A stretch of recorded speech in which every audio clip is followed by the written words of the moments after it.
Salve, salve, de volta.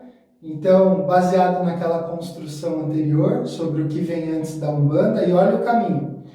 Fiz uma aula introdutória do muito que vai acontecer, fiz a pergunta o que vem antes da Umbanda, cheguei em ancestralidade, agora ancestralidade na prática. Na próxima, aí eu começo a definir Umbanda, e aí a coisa começa a ficar bem diferente.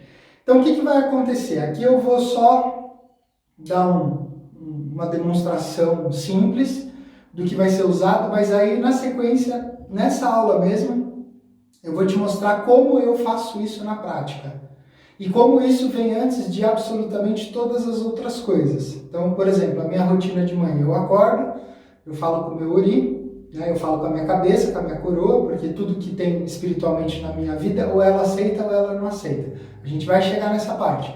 Eu me levanto, passo um café, vou estar descalço e aí eu vou no meu cantinho ancestral. Lá eu coloco, comungo, compartilho coisas, peço, agradeço, lembro e honro. E peço para que a máxima, né, aconteça, que eu me torne o sonho dessa ancestralidade, o sonho manifestado dessa ancestralidade. Então depois você vai ver montadinho, eu desmontei para poder demonstrar aqui para vocês. O que a gente vai precisar? Aqui eu tenho alguns vendem como bambu da sorte ou da felicidade. Antigamente eu recomendava para o pessoal que poderia ser um bonsai. Só que o bonsai, para quem não tem prática, no começo é um terror, ele morre, ele demanda de cuidados diários, é bem complicado, Então eu recomendo os bambuzinhos. O que esse bambuzinho vai estar representando? Ele vai estar representando a minha árvore ancestral. Então, num primeiro contato, quando eu adquiro a planta, o que eu vou fazer? Eu vou conversar com ela, né? Essa aqui já foi feita, já tem um tempo, e aí eu vou pedir para que ela se torne representante da minha árvore ancestral, da minha origem, de todos aqueles que vieram antes de mim. Que ela represente não só a raiz, mas a estrutura fixa e sólida da minha ancestralidade. É isso. Vou utilizar um ou dois portas-retratos e aí a gente vai enquadrando a coisa. Por exemplo, meus pais, até esse momento, são vivos. Então, eles não entram aqui nesse primeiro momento, porque eles estão vivos e eu devo honrá-los em vida, ok? Aqui eu tenho foto dos meus avós por parte de mãe e aqui eu tenho foto dos meus avós por parte de pai. Jorge, e se eu não tiver fotos? Calma. Jorge, e se eu venho de uma família onde eu fui adotado e eu não sei? Eu não sei quem são. Calma, a gente vai chegar. Então vamos ao modelo. Se os seus pais já faleceram, ou um dos seus pais, né, o pai ou a mãe faleceu, também pode ir para o porta-retrato. Qual que é a ideia? Nós não vamos cultuar essas pessoas como espíritos de trabalho, certo? Nós vamos honrar e lembrar da memória deles, para que o fluxo da ancestralidade seja honrado, seja lembrado. Eu não vou acender vela ou colocar elementos como se eu estivesse chamando esses espíritos, isso não vai acontecer. Eu vou lembrar, eles existiram, eles foram importantes, e qual que é a máxima? Eu só existo, independente da minha religião, porque eles existiram.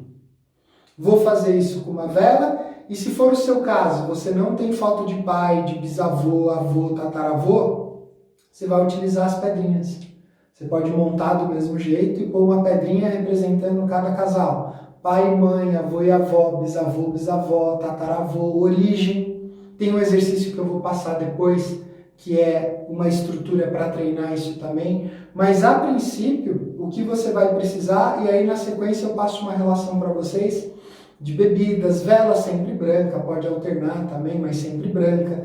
Bebidas e alimentos para ir de forma prática. Esse é o primeiro passo. Se a gente vai falar de um trabalho de Umbanda em casa, a Umbanda ela precisa ser manifestada porque muitas vezes a sua mediunidade vem por esse caminho, pela sua ancestralidade. Você pode até ter uma entidade que seja um ancestral, mas se você não está honrando e lembrando do conjunto, você não acertou a mão ainda. E problemas financeiros, problemas de ordem emocional, problemas de ordem relacional, problemas de saúde podem estar se repetindo no ciclo da família por causa desse ponto, ok? Tá preparado? Vamos ver a prática? Então vamos lá, vamos comigo. Então vamos lá. Mostrei a relação dos elementos, você vai receber uma relação por escrito. E aqui, montado do jeito que é onde eu faço e como eu faço.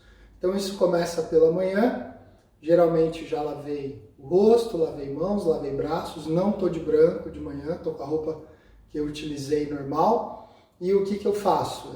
Passo um café, né, que é um dos elementos que vocês vão ver que eu vou usar aqui bastante, e a relação com elementos e alimentos e bebidas, eu costumo falar o seguinte, é uma relação dos elementos mais cultuados dentro da minha família, ou seja, mais consumidos.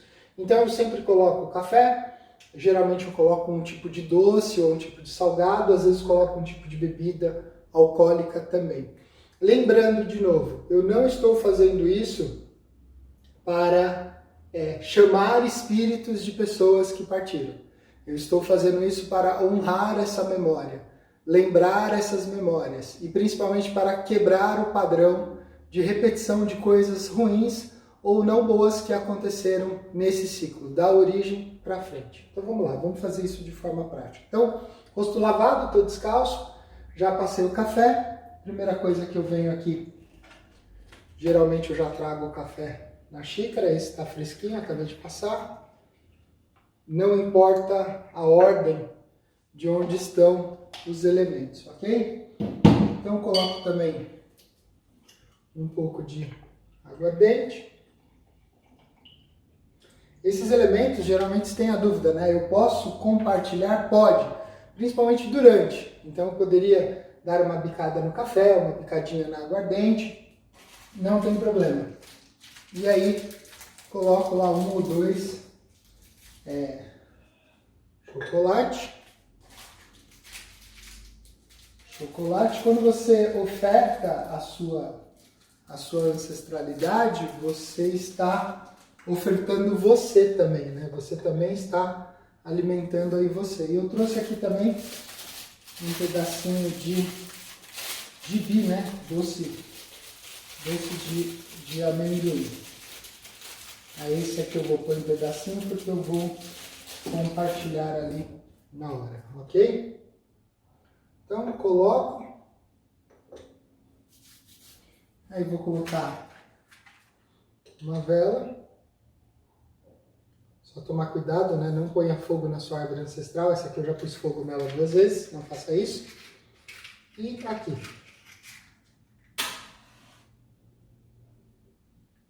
Feito isso, o que eu faço? Né? Aqui eu estou de lado para que você possa ver. Mas eu paro aqui de frente, olho rosto por rosto, junto as mãos, me inclino numa posição respeitosa e falo que eles continuem brilhando dentro da minha ancestralidade, que eu seja a manifestação dos sonhos deles, que eles não sejam esquecidos, que eles possam ser lembrados e honrados, e que eu possa ter cura dos padrões de repetição dentro da família, que eu possa ter maldições em relação a dinheiro, em relação a trabalho, em relação a finanças, cortada do meu caminho, para que eu cure o ciclo da ancestralidade.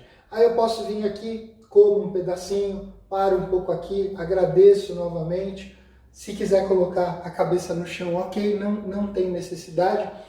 E eu começo a alimentar isso diariamente. Claro, vai ter dias e semanas, não deu, esqueci, foi corrido, mas num plano ideal, todos os dias. E aí você vai começar a perceber ciclos de mudança na sua vida, de percepção, de parar de repetir erros nos quais você já se submeteu, erros nos quais você percebe que é um padrão de relacionamento, padrão de dinheiro, padrão de trabalho, e assim você começa a alimentar, sempre na primeira hora do dia. Lembra, né? As primeiras palavras do dia são as que saem com mais energia, são as que saem com mais força. Então você vai estar dedicando isso justamente à sua ancestralidade. Deixa, né? Coisa de manhã, de noite já pode tirar, não se obrigue a deixar de um dia para o outro. Bebida vai para o lixo, tá? A comida, geralmente o que eu falei, né? Você pode compartilhar ali na hora. Pedir, agradecer, pedir que traga cura para o seu organismo também. Tá bom? É isso, ancestralidade na prática. Todas as demais coisas, a raiz está aqui. A gente vai voltar a falar da questão da ancestralidade da Umbanda, ancestralidade indígena, ancestralidade africana, porque aí você começa a criar uma visão de importância em relação ao respeito dessas ancestralidades. Então, se eu quero cultuar o orixá, seja dentro do tradicional ou por outro caminho, eu preciso entender que isso tem uma ancestralidade, isso tem um lastro e isso precisa ser respeitado. Combinado? Ancestralidade na prática. Se você não tem as referências, né, de fotos, aqui estariam as pedras representando os minerais, representando essas pessoas, esses indivíduos, para que você possa honrar a memória deles. Combinado? Fechou? Até a próxima aula.